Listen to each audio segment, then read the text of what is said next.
La Cithare nue est un roman historique et il se situe à l'an 400, donc il y a 1500 années d'aujourd'hui, au port du fleuve Yangtze, sur le rivage sud du fleuve.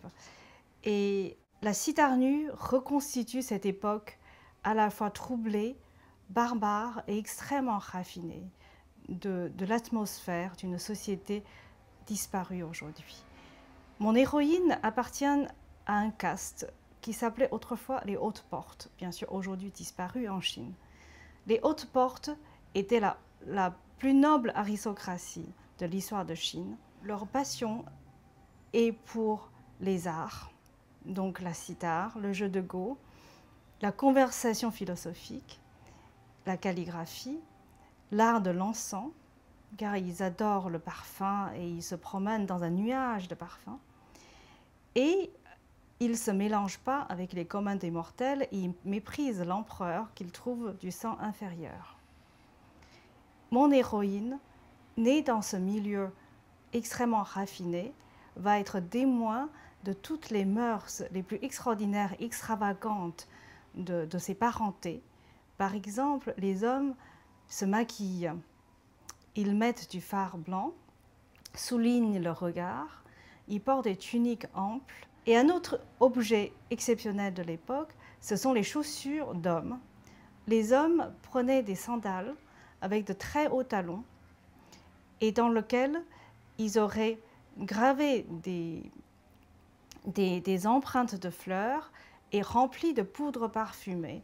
Tant aussi bien lorsqu'ils se déplacent, ils laissent sur le sentier dallé des pétales ou des fleurs blanches faites de poudre parfumée qui se dissout ensuite dans le vent.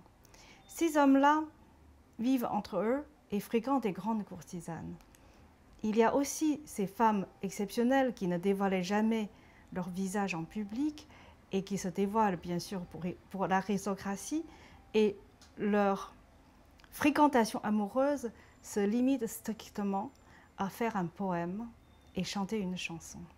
La nuit s'avançait. La lune se levait. Des lanternes flottantes descendaient le canal en tournoyant, annonçant l'arrivée des grandes courtisanes. Leur parc pointu émergeait de l'obscurité. Visage voilé, elles s'inclinaient pour saluer l'assemblée. Chantaient un poème accompagné à la mandoline, et leur bateau s'effaçait dans le miroitement des reflets. La cithare est un héros à part entière dans mon roman. C'est un instrument si ancien dont on ne se souvient plus ses âges. La cithare est un culte, un rite, un secret initiatique en Chine.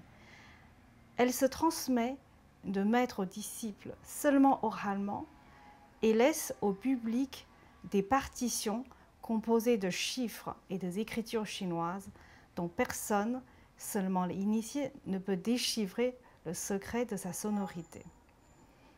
La cithare et les joueurs de cithare constituaient autrefois l'ensemble de la classe des élites chinoises.